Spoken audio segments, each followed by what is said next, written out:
Hello మామాస్, welcome back to my channel. ఈరోజు video వచ్చేసి నేను రీసెంట్గా మనకి అంటే నిన్న జీటీ వర్సెస్ ఎస్ఆర్హెచ్ మ్యాచ్ జరిగిందండి. దాని గురించి చిన్నగా డిస్కస్ చేసుకుందాం. ఇక వీడియోలోకి వెళ్ళే ముందు మన ఛానల్ని కొత్తగా చూసేవాళ్ళంటే జర సబ్స్క్రైబ్ చేసుకోండి అబ్బా. అలాగే మన పాత వీడియోస్ చూసి నచ్చితే లైక్ చేయండి, షేర్ చేయండి, అలాగే కామెంట్ చేయండి. ఇక జీటీ వర్సెస్ ఎస్ఆర్హెచ్ అండి. ఎస్ఆర్హెచ్కి చాలా ముఖ్యమైన మ్యాచ్ అండి నిన్న. ఒకవేళ నిన్న మ్యాచ్ గెలిచుంటే ప్లే ఆఫ్కి వెళ్ళే 1-2% ఛాన్సెస్ అనేవి ఎస్ఆర్హెచ్ చేతిలో ఉండేవండి. అది ఫెయిల్ అయిందండి. ఐపీఎల్ టోర్నమెంట్ స్టార్ట్ అయినప్పుడు ఎంత ఫామ్లో ఉండేనో ఎస్ఆర్హెచ్ ఫస్ట్ మ్యాచ్లో అంతే ఫామ్ కోల్పోయిందండి. ఫర్దర్ మ్యాచెస్లో ఎస్ఆర్హెచ్ అసలు నిన్న యాక్చువల్లీ ఇది అహ్మదాబాద్ హోమ్ గ్రౌండ్ జీటీకి అంత ఈజీ కాదు. ప్లస్ దాంట్లో గిల్ని పులి అంటారు, టైగర్ ఆఫ్ అహ్మదాబాద్ అని కూడా గిల్ అంటారు. అంత తోపు బ్యాట్స్మెన్ గిల్ అహ్మదాబాద్లో ఊపుడుతాడు.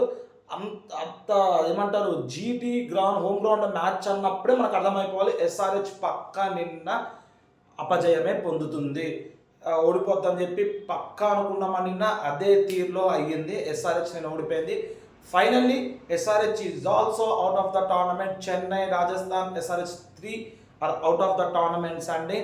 అవుట్ ఆఫ్ ప్లే ఆఫ్స్ అనుకోండి. ఇక అవుట్ ఆఫ్ టోర్నమెంట్ అంటే ఇక ఉంటాయి, నామకే వస్తే మ్యాచ్లు ఉంటాయి 3. ఇక ప్లే ఆఫ్కి అయితే వెళ్ళనట్టే అండి. ఇంకా పైన 5 మ్యాచెస్ 5-6 వీళ్ళకి చాలా పోటీ ఉంటుందండి. ఒక్కొక్కరు నాకు తెలిసి మ్యాక్సిమం కొన్ని టీమ్స్ అయితే 1-2 టీమ్స్ అయితే పాయింట్ తేడాలో బయటకు వచ్చే ఛాన్సెస్ ఉన్నాయండి. చెప్పలేము ఎట్లా నడుస్తుందని చెప్పి. నిన్నైతే అన్ఎక్స్పెక్టెడ్ అండి. కొంతమంది ఎస్ఆర్హెచ్ అక్కడ విన్ అయ్యి జీటీ హోమ్ గ్రౌండ్లో ఎస్ఆర్హెచ్ విన్ అయ్యింది అని చెప్పి ముద్ర పడిద్దని చెప్పి చాలామంది ఎస్ఆర్హెచ్ ఫ్యాన్స్ అనుకున్నారు.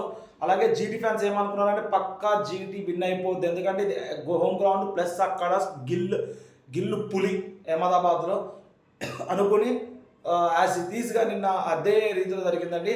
ఓపెనింగ్ చూసుకుంటే చాలా బాగా స్కోర్ చేసినారండి. అక్కడ సాయి సుదర్శన్ చూసుకుంటే, ఇక్కడ గిల్ చూసుకుంటే చాలా బాగా కొడుతూనే ఉన్నారండి.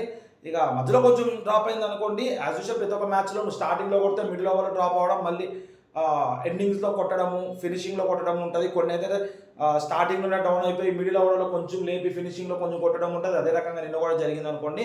ప్లస్ ఇంకోటి నిన్న గిల్ ఎంపైర్తో గొడవపడ్డాము, అది అవుట్ కాదని చెప్పి. అవుటా లేదా అనేది ఇట్స్ ఎంపైర్ డెసిషన్ అండి. అవతల ఉంది ముంబై ఇండియన్స్ కాదు కొనుక్కోవడానికి, అవతల ఉంది ఎస్ఆర్హెచ్. ఒకవేళ ఎస్ఆర్హెచ్ ఎంపైర్ని కొనేస్తా అని వేసినా అండి, అది విన్ అయిద్దా లేదా ఫర్దర్గా మనకు తెలవందే అండి ప్లే ఆఫ్స్లో. నిన్నైతే ఇదేం జరగలేదు. మేబీ అవుట్ అయ్యి ఉండొచ్చు, అవుట్ కాకపోయి ఉండొచ్చు, మన తెలియదు. గిల్ అనేది చూసుకోకుండా ఎంపైర్తో ఫైర్ అవడం అని అది అన్ని క్రికెట్లో కామన్ అనుకోండి. ఇక స్కోర్స్ పరంగా చూస్తే జీటీ ఫస్ట్ బ్యాటింగ్ అండి. సాయి సుదర్శన్ వచ్చి 23 balls 48 runs కొట్టిండు, 9 4s 0 6s 208.70 strike rate. Shubman Gill 38 balls 76 runs కొట్టిండండి, 10 4s 2 6s 200 strike rate. Jos Buttler 37 balls 64 runs కొట్టిండండి, 3 4s 4 6s 172.97 strike rate. Washington Sundar 16 balls 21 runs కొట్టిండండి, 0 4 1 6 131.35 స్ట్రైక్ రేట్ అండి.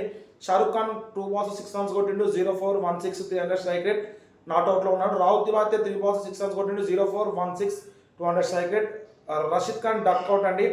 ఇక బౌలింగ్ లైనప్ చూసుకుంటే ఎస్ఆర్హెచ్ 6 bowlers వాడడం జరిగిందండి. Shami 3 overs 48 runs 0 wickets 6 economy అండి. జయదేవ్ ఉనత్కట్ 4 overs 35 runs ఇచ్చారు, 3 wickets 8.80 ఎకనామీ. చాలా బాగా ఆడిందండి బౌలింగ్, చాలా బాగా చేసిండు. 8 ఎకనామీ అంటే మంచి 8.80 ఎకనామీ అంటే నాట్ ఎ బ్యాడ్ ఎకనామీ.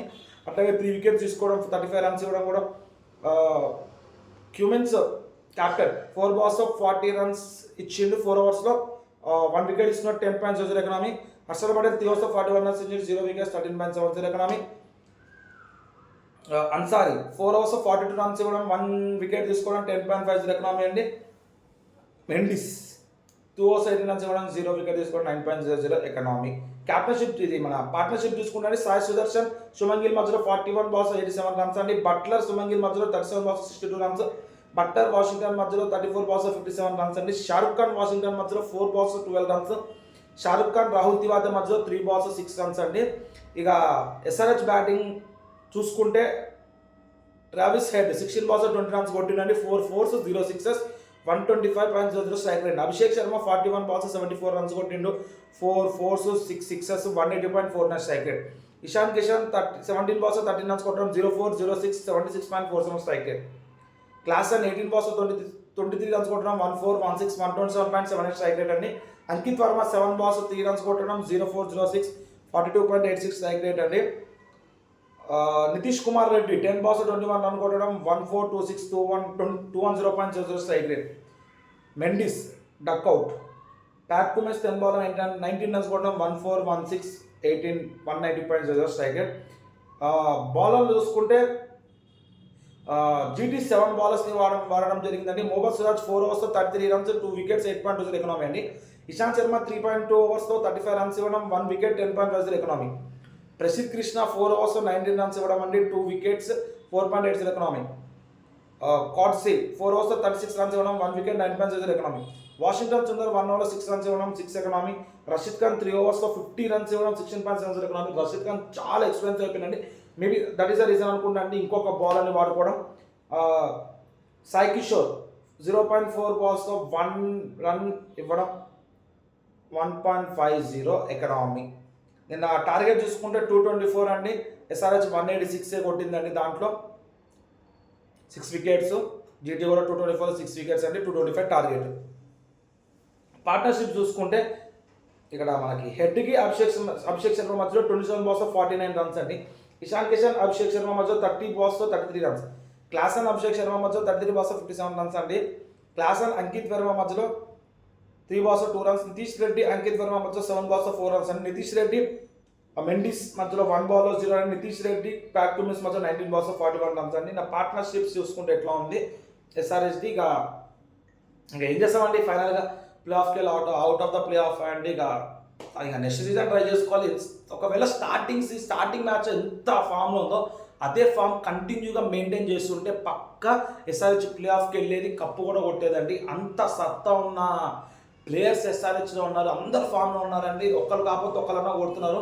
స్టార్టింగ్లో ఇషాన్ కిషన్ సెంచరీ కొట్టడం, అభిషేక్ శర్మ సెంచరీ కొట్టడం, తర్వాత మంచి బ్యాట్స్మెన్స్ ఉన్నారు. మధ్యలో ఇషాన్ కిషన్కి వచ్చింది అవుట్ కాకపోయినా అవుట్. ఎంపైర్ కూడా అక్కడ ఎంపైర్కి అర్థం కాలేదు అది నాట్ అవుట్ అని చెప్పి ఇషాన్ కిషన్ వెళ్ళిపోగానే అవుట్ అయిన మధ్యలో ఆయన కాంట్రవర్సీ వచ్చింది. ముంబై ఇండియన్స్కి అమ్ముడు పోయిందని చెప్పి వచ్చినా కానీ ఆయన అంతా ఫస్ట్ మ్యాచ్ చేసిన తర్వాత ఫామ్లో లేడు అనుకోండి. కానీ కొట్టేంత కొట్టిండు. బౌలింగ్ లైనప్ అనేది కరెక్ట్గా లేకుండా ఉండిందేమో. షమి ఎక్స్పీరియన్స్ అయిపోవడము అంతే అండి. ఇక చెప్పలేము మనం ఎట్లా ఉంటుందని చెప్పి. ఇక చూద్దాం ఫర్దర్గా మ్యాచెస్ అనేవి ఎలా ఉంటాయో. ఇక ప్రతి మ్యాచ్ రివ్యూ అనేది చేస్తానని అంటిల్ ఐపీఎల్ ఎండే వరకు. అలాగే నేను మన ఛానల్లో మూవీ రివ్యూస్ కూడా అప్లోడ్ చేస్తానండి. ఈ అన్ని వీడియోస్ మీకు రావాలంటే మన ఛానల్ సబ్స్క్రైబ్ చేసుకుని పక్కన బెల్ ఐకాన్ క్లిక్ చేస్తే నేను ఇట్లా వీడియోస్ పెట్టగానే మీకు ఇట్లా నోటిఫికేషన్ వస్తాయండి. దాట్స్ ఇట్ అండి ఈరోజుకి.